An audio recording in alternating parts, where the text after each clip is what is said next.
किसान भाइयों और बहनों, आपका स्वागत है हमारे फार्मिंग सेक्टर चैनल पर।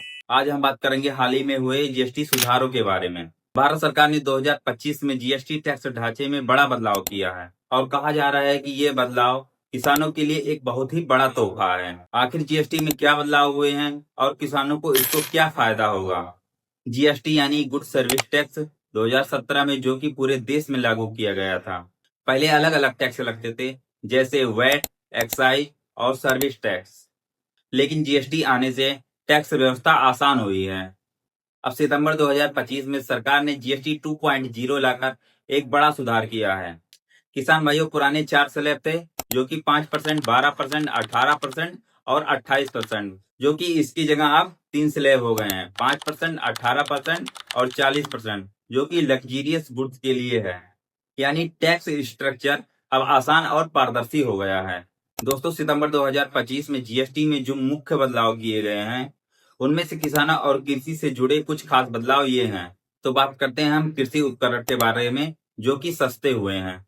जैसे tractor, harvester, rotavator, drip irrigation और कंपोस्ट मशीन पर जीएसटी घटाकर 5% कर दिया गया है।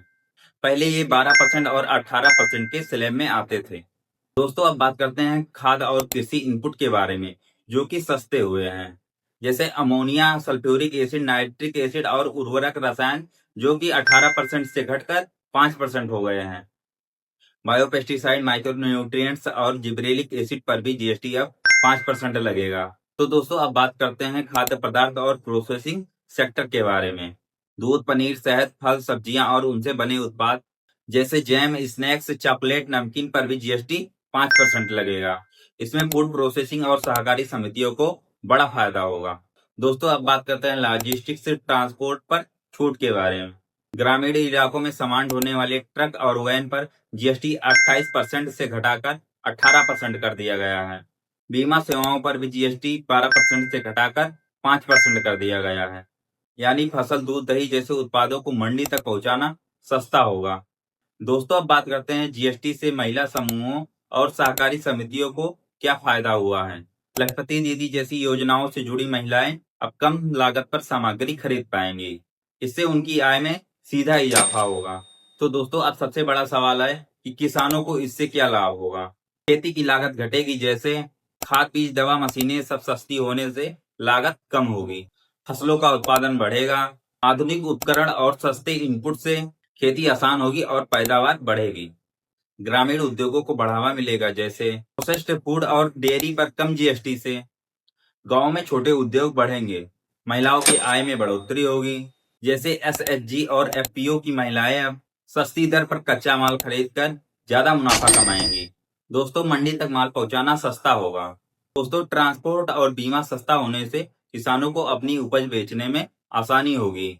दोस्तों, अब हम बात करते हैं निर्यात और अंतर्राष्ट्रीय बाजार के बारे में। खासकर बासमती चावल जैसे प्रीमियम फसलें अब ज्यादा प्रतिस्पर्धी होंगी। तो सरकार का कहना है कि ये सुधार सिर्फ टैक्स को घटाने के लिए नहीं है, बल्कि ये संरचनात्मक सुधार है। इससे टैक्स प्रणाली सरल होगी और खपत बढ़ेगी और ग्रामीण व्यवस्था को नई ताकत मिलेगी। किसानों की लागत को कम करके उन्हें आत्मनिर्भर और मजबूत बनाना ही इस सुधार का मुख्य उद्देश्य है। आने वाले समय में इसी कृषि उत्पादों का दाम स्थिर होगा और किसान भाई बहनों की आय में सीधा फायदा होगा। आप देख सकते हैं कि जीएसटी का बदलाव इस बार सचमुच भारत के किसान और ग्रामीण भारत के लिए एक बड़ा तोहफा है। तो दोस्तों, ये जानकारी आपको कैसी लगी कमेंट में जरूर लिखें और यह वीडियो अपने किसान भाइयों तक ज्यादा से ज्यादा शेयर करें। अगर आप हमारे चैनल पर नए हो तो प्लीज मेरे चैनल को सब्सक्राइब कर लीजिए। इससे अच्छी और इन्फॉर्मेटिव वीडियो हम आपके लिए अपने चैनल फार्मिंग सेक्टर पर लाते रहेंगे। तो दोस्तों, मिलते हैं आपसे नेक्स्ट वीडियो में। जय जवान, जय किसान।